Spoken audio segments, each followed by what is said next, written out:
አሰላሙ አለይኩም ወራህመቱላሂ ወበረካቱ። ያ ጀማዓት ኸይር እንዴት ናችሁ? ደህና ናችሁ? ሁሉ ሰላም አልሐምዱሊላህ ረቢል ዓለሚን። ክርስቲያን ወገኖችም ሰላም ሰላም ብያለሁ። ያላችሁበት ሰላማችሁ ተረፍረፍ ይበልልኝ።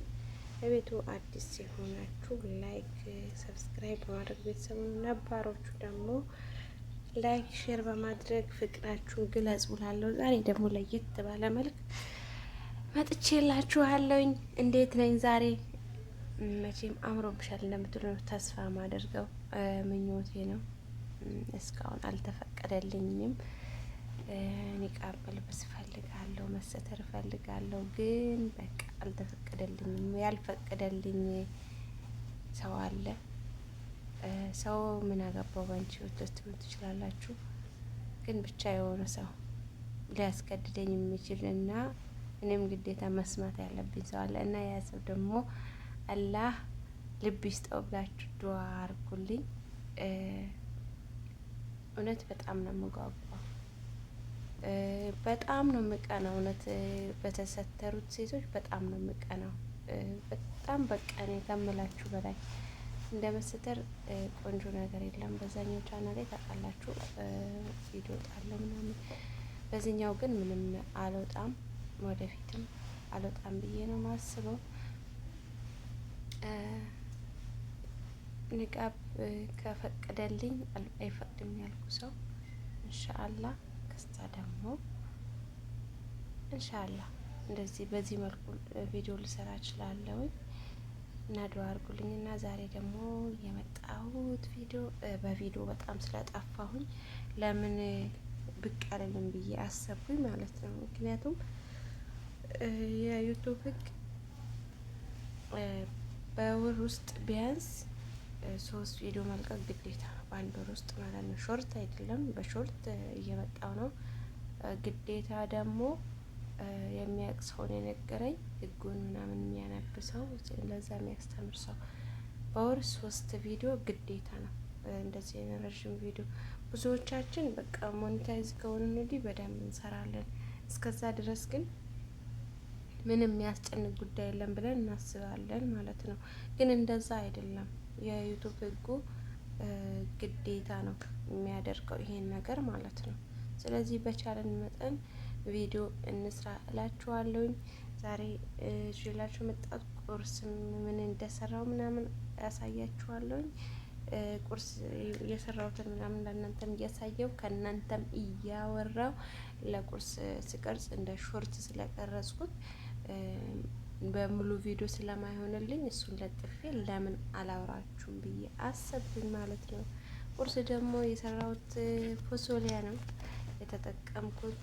ለፎሶሊያ የተፈጨ ጥማጥ የመጣ አለ ተዘጋጀ፣ ነጭ ሽንኩርት ዱቄት፣ ቀይ ሽንኩርት ዱቄት አለ፣ ፍልፍል አስወዳ አለ፣ 2 ቃሪያ ተጠቀምኩኝ፣ ሽንኩርት።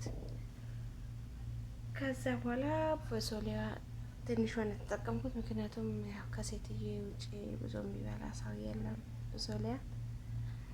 ከዛ በኋላ በዚህ ሁኔታ ካደረስኩኝ ወዲህ እንትን እንዲንተከተክ እሱን ከድኜው ወዴት መጣው መሰቢብ መስራት ጀመርኩኝ። መሰቢብ አብኩቼ ነበር። የመሰቢብ መጀመሪያውን ሳቡካ ልገርጽ አልተመቸኝም።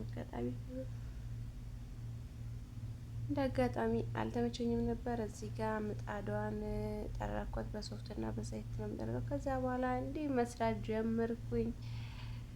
በጣም ብዙ መሰቢብ ነው የሰራሁት። መሰቢብ በጣም ነው የሚወዱት ማለት ነው። ቁርሴን በዚህ ሁኔታ አዘጋጀሁኝና በእነሱም አበላኋቸው። ከበሉ ወዲህ ለምን እንዲህ ከጠፋው አይቀር ቪዲዮ አልሰራም ብዬ መጣሁኝ እና የመጨረሻውን ቪዲዮ ድምጽ ሳትሰሙ ማለት ነው እንዳታልፉት። በዚህ ሁኔታ ትክትክ እያለች ነው ማለት ነው ፎሶሊያዋ። ስለዚህ ዝግጅቱ አላለቀም ነው። እኔ ወደ መጨረሻው አረኩት እንጂ ንግግሬን። እዚህ ጋር ደግሞ እንዴት ነው ኒቃብ ያምርብኛል ምናምን ቼክ እያረኩ ነው። ባያምርብኝም ግዴታ ነው መልበስ። እኔ ያው መልበሴ ግን አይቀርም፣ ግን የሆነ ሁሉም ሰው ደስተኛ ቢሆን፣ አንድ ቤት የሚኖር ሰው ደስተኛ ቢሆን ደስ ይለኛል። ብቻ አላቅም፣ ትረዱኛላችሁ ብዬ አስባለሁ። እንዴት ነው አለባበሴ ምናምን አስተያየት ስጡ እያልኩ ነው። ከጎን ቁርሱንም እያያችሁ ሁሉንም ነው ያመጣው። በመጨረሻም ቆንጆ ሀዲስ ልጋብዛችሁ፣ ሰምታችሁ ተጠቀሙ። ላይክ ሼር አድርጎ ወዳችኋለሁ። መልካም ጊዜ ይሁንላችሁ። ባይ ባይ።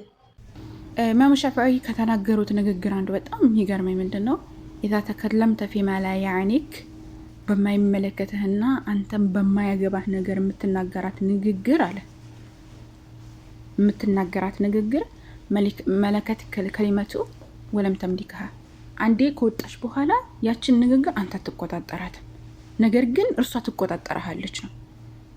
አንዴ ንግግራችን ከወጣ በኋላ ማስተካከል አንችልም። ነገር ግን ከመነገራችን በፊት እኛን ነው ያችን እንትን የምንላት የምንቆጣጠራት። እስረኛ ከኛ ጋር እስረኛ የምትሆነው የምንናገራት ንግግር እኛ ዘንድ እስካለች ድረስ ነው። ከወጣች በኋላ ከተባለ ከወጣች በኋላ እኛ የእሷ እስረኛ ነው የምንሆነው። እና ምን ያላሉ መጨረሻ ላይ ወለዓቂሉ፣ ይሄ አስተዋይ ማለት እኮ መንሳነ ሊሳነሁ፣ ሊሳኑን ወይም ምላሱን የሚቆጣጠር የሚጠብቅ ነው ይላሉ። ገብታችኋል? ምላሳችንን እየተቆጣጠርን ነው ወይ ነው ዋናው ጥያቄ። በሌላ ንግግራቸው ደግሞ ምን ይላሉ መሰላቸው? ኢዛ ሽእተ አንየስለመ ለከ ሊሳኑከ፣ ሊሳንህ ወይም ደግሞ ምላስህ አንደበትህ ደህና እንዲሆን ከፈለግ ፈስኩት አማ ላ ያዕኒክ፣ በማይመለከትህ ነገር ውስጥ አትግባ። በቃ የማይመለከትህ ነገር አትገኝ ይላሉ። በሌላ ንግግራቸው ደግሞ ኢህፈዝ ሊሳኒክ፣ ምላስህን ጠብቅ። አዩሃል ኢንሳኑ፣ አንተ ሰው ሆይ ምላስህን ጠብቅ።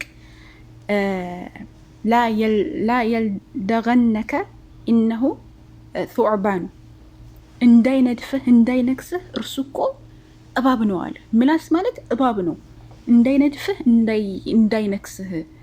ምክንያቱም አንዴ ከወጣ በኋላ ስንት ጥፋት ነው ያጠፋ ነው በምላሳችን። ምላሳችን አንዴ ከወጣ ዝም አይልም በነገራችን ላይ።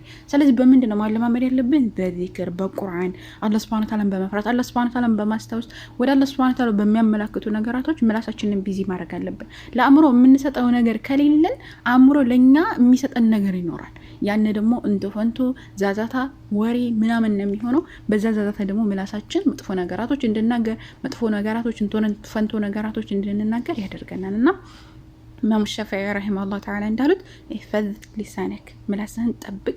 አዩሃል ኢንሳኑ፣ አንተ ሰው ሆይ ምላስህን ጠብቅ።